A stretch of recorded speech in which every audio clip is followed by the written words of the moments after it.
مناڵ پێی ناخۆشە، زۆریش پێ ناخۆشە دایک و باوکی فەرق و جیاوازی بکە لە خۆشەویستی و سەردانیە. زۆرێک لە مناڵەکان ئەم ئازاریان هەیە، دایک و باوکمان فەرقمان نەکەن، سەردانی فڵان برام زۆر ئەکەن، سەردانی من ناکەن، سەردانی براکان مەکەن، سەردانی خوشکەکان ناکەن، کچەکانیان واتە. بەڕاستی ئەمە زۆر خراپە. گوێ لەم حەدیثەی پێغەمبەری خوا بگرین صلی الله عليه وسلم لە سلسلەی صحیحە هاتووە. پیاوێک لە خزمەتی خۆشەویستی خوادا دانیشت بوو صلی الله عليه وسلم. ئەم پیاوە دانیشت بوو، کوڕێکی ئەهات، کوڕێکی بچووکی ئەم پیاوە هات، پیاوەکە دانیشتووە، کوڕێکی هات، ئەم پیاوەش چی کرد؟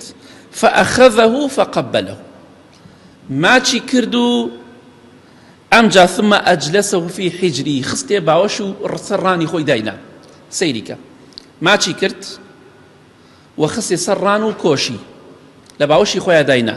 ئەمە دوو خاڵ. تۆزێکی پێچ و کچێکی ئەو پیاوە هات، کچ، بەڵام ئەم پیاوە هەر ئاوا دەستی گرت و داینیشان، نەکردێ باوەشەوە نەماچیشی کرد. ئەمە ئەخلاقی باوباپیری ئێمەیە، نەنک و دایکی ئێمە زۆر بەیان هەمان ڕەوشتیان هەیە بەداخەوە.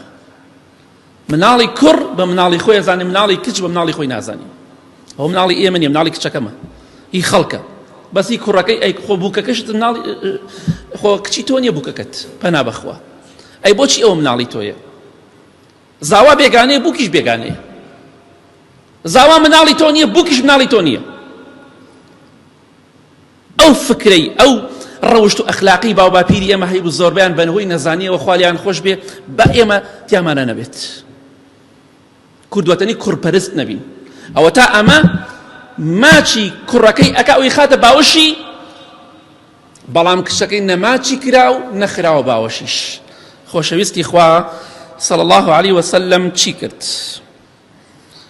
فەرمووی ئەلا عەدەلتە بەینەهما، هەلا عەدەلتە بەینەهما، باشە بۆچی لە بینی ئەو دوو مناڵە عەدالەت نەبووی؟ بۆچی ئەوت ماچ کرد ئەمت ماچ نەکرد؟ بۆ ئەوت خستە باوەشتەوە ئەمت نەخستە باوەش و سەرڕانت؟ بۆ لە بینیانە عەدالەت نەبووی؟ سێ جار دەفەرمێت تەقوای خوا بکەن لە بین مناڵەکانە عەدالەت بن، با ڕق و کینە دروست نەبێ لە بینیانە. بەداخەوە ڕۆژێ قەت گوێت لێ بوو کەسێکی بەتەمەن، ئەوانەی کە بەتەمەنەکان ئەڵێ برات نەمرێ، کوڕت نەمرێ، ڕۆژێک گوێت لێ بڵێ خوشکت نەمرێ و کچت نەمرێ، ڕۆژێک وەڵامە تاسە گوێم لێ نەبوو نازم، هەروەی کە گوێم لێ برات نەمرێ، کوڕت نەمرێ، کەس دوعای خێر بۆ خوشک و کچ ناکە. ئەمە فکرێکی زۆر سەقەتە. خۆشەویستی خوا صلی الله عليه وسلم قبوڵی نەکرد، فەرمی بۆ لە بینیانە عەدالەت نەبووی، ئەوە کچتە مناڵتە، ئەوش مناڵتە، کوڕەکە. کەواتە ئیسلام گرنگی بۆ داوە ئاگاداری خۆت بە، ڕق و کینە لە بین مناڵەکانە دروست مەکە، سەردانی مناڵەکانت بکە، هەمویانت خۆش بوێت، چونکە مناڵ وەکو میوەیە، هەرکی تامی خۆی هەیە. ڕۆژێک دێت تێ دەگەی ئینشاءڵڵا کە کچەکەت زیاتر بەکەڵکت دێ، بەعام کچەکەت بەکەڵکت دێ، لەخوا بترسن، دڵیان مەشکێن، با دڵیان خۆش بێ، با بزانێ باوک بەڕاستی یا دایک گرنگی بە مناڵەکانی خۆی دات. زۆرێک لە مناڵەکان دەڵێن دایکمان باوکمان نەنک و باپیرەمان فەرقمانەکە، کچەکان پارەی کەمیانە دەنێ، کوڕەکان پارەی زۆریانە دەنێ. ئەخر وا مەکە، کێشە دروست مەکە بۆیان، ڕق و کینەیان بۆ دروست مەکە. تۆ تەمەنێکت هەیە، خۆ مناڵ نیت، بۆ خاتری خوا بەشی کچەکەتت هەیە، بەشی کوڕەکەشت بدە، بەشی کوڕەکەتدا بەشی کچەکەشت بدە. ئەوە نەفەرق و سوویان مەکە. بەڵام جاروێ ڕاستێکی پێویستە لەوانەیە کوڕێکت لە زانکۆ بێ، کچێکش لە پۆلیەکی ابتیدایی فەرقی هەبێ لە مەسروفە، بەڵام دڵی هەردوویان ڕاگیرکە. ڕاستێکی جاری وایە کچەکەت زیاتر پێویستی بە پارەیە، جارێ کوڕەکەت، بەڵام عەدالەتی بکە، نەک یەکسان. یان چۆن جاری وایە عەدالەتی ڕوو ئەدات پێویستە هەبێت، هەندێک جاریش پێویستە کەسێکیان زیاتری بدەیتێ. بۆچی؟ لەبەرەوە پێویستی پێیەتی.